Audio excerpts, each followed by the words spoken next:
Les conversations sont un moment important lors de ce Festival international du film de Marrakech. Et cette année, pas moins de 14 étaient au programme et notamment une conversation avec 4 réalisateurs marocains. Ils font partie de la nouvelle génération. Yasmine Benkiran, Alaeddin Eljem, Kamel Elzraq et Ismaël Laraqi qui nous fait le plaisir et l'honneur d'être avec nous. Ismaël Laraqi, merci beaucoup d'avoir accepté notre invitation. Vous avez assisté ce matin à la conversation. Comment s'est déroulée cette rencontre avec le public? C'était formidable. C'est une grande chance d'être là pour, j'ai envie de dire, représenter notre génération, parce qu'effectivement il y avait Yasmine, Kamel, Ala, mais on a beaucoup pensé aussi qu'il pourrait y avoir d'autres avec nous, Asma Moudir, Sophia Alaoui, Saïd Himij. Il y en a beaucoup, des réalisatrices et réalisateurs avec lesquels, je pense, on partage un esprit de génération, on se tient au courant les projets des uns des autres. Je pense qu'il y a beaucoup de bienveillance entre nous et que ça s'est ressenti ce matin. Il y a une vraie connivence, quoi, et c'était vraiment formidable. Alors, vous participez beaucoup aux ateliers de l'Atlas, en tout cas on a l'occasion de se rencontrer. Et cette année, c'est vraiment le palmarès était assez marquant.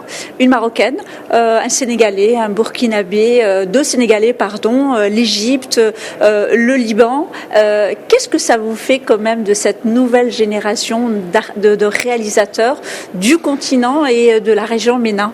Alors je peux pas vous dire qui m'a dit ça ce matin, mais quelqu'un de l'équipe d'organisation qui connaît un peu tout le monde dans le cinéma qui m'a dit ce que je trouve génial, c'est que cette année, dans les participants aux ateliers de l'Atlas, il n'y en a pas un que je connais. Et ça veut tout dire. C'est-à-dire que c'est vraiment des nouveaux venus, que c'est vraiment... c'est ça les ateliers de l'Atlas. C'est-à-dire que je pense que pour nous 4 qui étions là ce matin, on a tous eu la chance de passer par les ateliers de l'Atlas à divers moments de la production, de la post-production, de l'écriture de nos films, de nos premiers films. Et avant d'être là, personne ne nous connaît, personne ne sait ce qu'on a fait.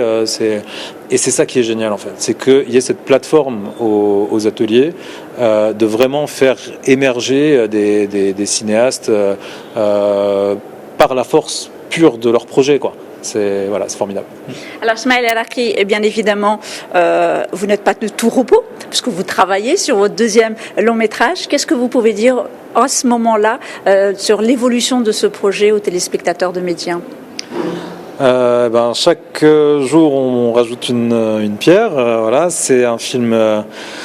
C'est un film ambitieux, mon 2e. On ne s'est pas fixé des objectifs faciles à atteindre, mais je pense que justement l'idée c'est que le public soit surpris et embarqué. C'est une proposition un peu comme dans le premier du cinéma qui mêle beaucoup de genres différents, mais dans celui-là, autour d'une figure féminine principale, il y a quelque chose d'une très grande ampleur, on va dire, une histoire qui nous précipite un peu dans la tragédie. Ce que je peux dire, ça se passe entre le nord du Maroc et le sud de l'Espagne, et qu'on espère présenter le film bientôt.